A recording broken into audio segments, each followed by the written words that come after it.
Shalom, selamat pagi, saudara-saudara yang dikasihi Tuhan Yesus Kristus. Selamat berjumpa dalam renungan pada pagi hari ini. Doa dan harapan saya saudara semua ada dalam keadaan yang baik, sehat, penuh sukacita, dan berlimpah berkat Tuhan. Sebelum kita mendengarkan renungan firman Tuhan, mari kita siapkan hati dan berdoa.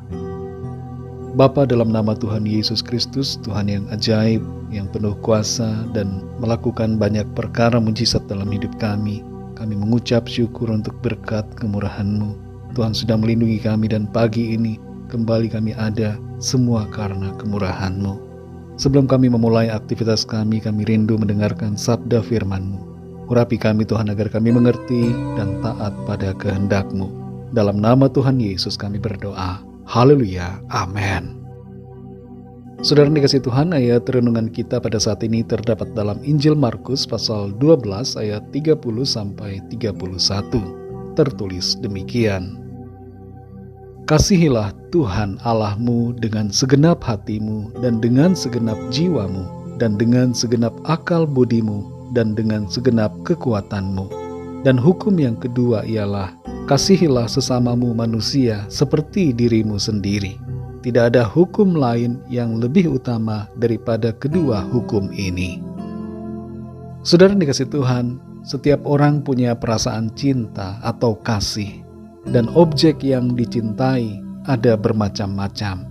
Misalnya ada yang mencintai pekerjaannya, ada orang yang mencintai hobinya, ada yang mencintai prestasi, dan sebagainya.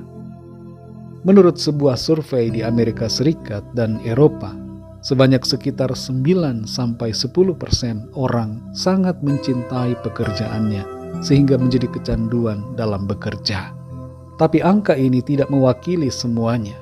Menurut studi ada lebih banyak orang yang begitu mencintai pekerjaannya.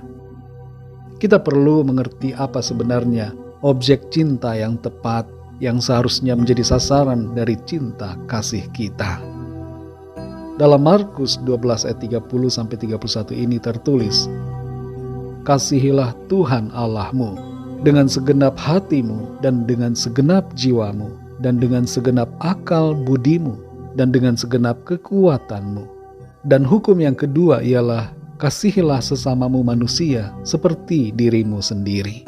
Tidak ada hukum lain yang lebih utama daripada kedua hukum ini.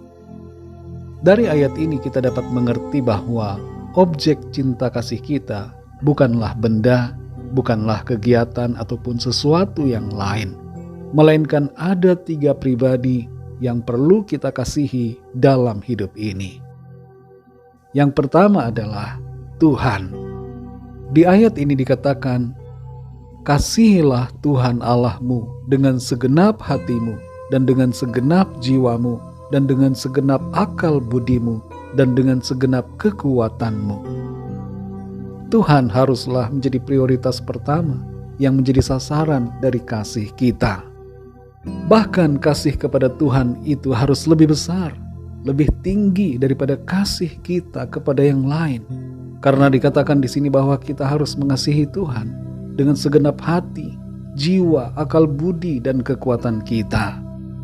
Dengan kata lain, kita harus mengasihi Tuhan dengan total sebagai wujud dari pengabdian kita kepadanya.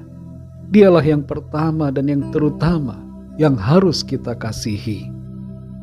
Itu sebabnya tidaklah mengherankan ketika Tuhan Yesus mengatakan dalam Matius 10 ayat 37, barang siapa mengasihi bapa atau ibunya lebih daripadaku, ia tidak layak bagiku. Dan barang siapa mengasihi anaknya laki-laki atau perempuan lebih daripadaku, ia tidak layak bagiku.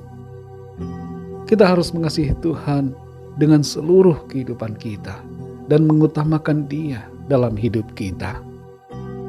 Yang kedua yang harus kita kasihi adalah sesama kita. Dalam ayat 31 dikatakan, kasihilah sesamamu manusia. Kita perlu menyadari bahwa sudah menjadi tugas kita yang diperintahkan Tuhan untuk mengasihi sesama kita. Wujudnya adalah dengan memperhatikan, mendoakan, memelihara, memberi, mengampuni, menolong, menguatkan, mengajar, menegur dengan kasih, membangun, memotivasi, menjaga, melindungi, dan berbagai hal lainnya yang baik. Mulailah hal ini dari keluarga kita, dari orang-orang di lingkungan terdekat kita. Wujudkan kasih itu dengan sikap dan tindakan yang nyata. Yang ketiga, diri kita sendiri. Tertulis di ayat yang ke-31, dan kasihilah sesamamu manusia seperti dirimu sendiri. Dengan kata lain, Tuhan mau agar kita juga mengasihi diri kita sendiri terlebih dulu. Orang yang membenci dirinya akan sulit untuk mengasihi orang lain. Tuhan mau kita mengasihi diri kita juga, merawat, memelihara, memperhatikan baik jasmani dan juga rohani kita, sehingga kita ada dalam keadaan yang baik secara jasmani maupun rohani. Saudara yang dikasihi Tuhan, inilah 3 pribadi yang kepadanya kita perlu mengasihi sesuai dengan firman Tuhan. Terhadap binatang dan alam ciptaan, kita memperhatikan dan peduli, tapi bukan mengasihi seperti kepada 3 pribadi yang disebutkan dalam ayat ini. Mari kita ingat senantiasa untuk mengasihi Tuhan dengan total, mengasihi sesama, dan jangan lupa untuk mengasihi diri kita sesuai dengan kebenaran firman Tuhan. Kasih karunia Tuhan akan menolong kita untuk hidup dalam kehendak-Nya. Mari kita berdoa. Bapa, dalam nama Tuhan Yesus Kristus, Tuhan dan Allah kami yang baik, kami mengucap syukur, kami bersuka cita oleh karena firman-Mu. Firman-Mu menjadi terang dan cahaya yang menuntun jalan hidup kami.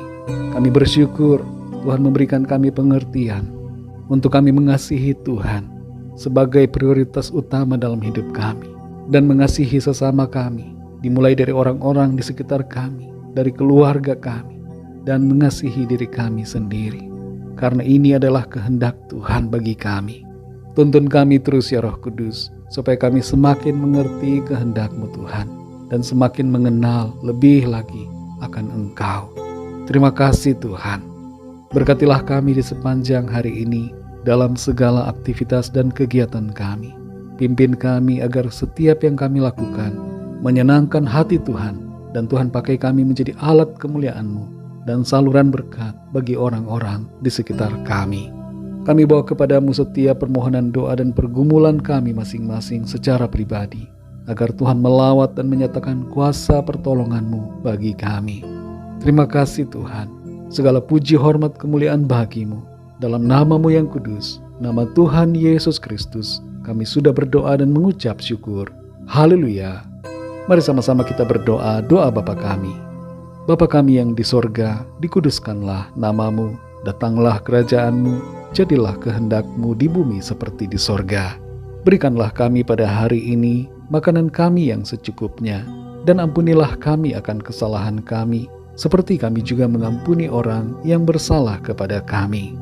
Dan janganlah membawa kami ke dalam pencobaan, tetapi lepaskanlah kami daripada yang jahat, karena Engkaulah yang punya kerajaan dan kuasa dan kemuliaan sampai selama-lamanya. Amin. Terimalah berkat Tuhan. Tuhan memberkati engkau dan melindungi engkau. Tuhan menyinari engkau dengan wajah-Nya dan memberikan kasih karunia. Tuhan menghadapkan wajah-Nya kepadamu dan memberikan damai sejahtera. Berkat anugerah dari Bapa Surgawi, cinta kasih karunia dari Tuhan Yesus Kristus, dalam persekutuan dan penghiburan Roh Kudus, menyertai kita semua sekarang ini dan sampai selama-lamanya. Dalam berkat nama Tuhan Yesus Kristus. Haleluya. Amin. Puji Tuhan, saudara yang dikasihi Tuhan, saya percaya firman Tuhan menjadi berkat dan kekuatan buat saudara semua, dan Roh Kudus akan menolong saudara untuk lebih lagi memahami kebenaran firman Tuhan. Tuhan Yesus memberkati saudara semua. Sampai jumpa dalam renungan yang berikutnya. Haleluya.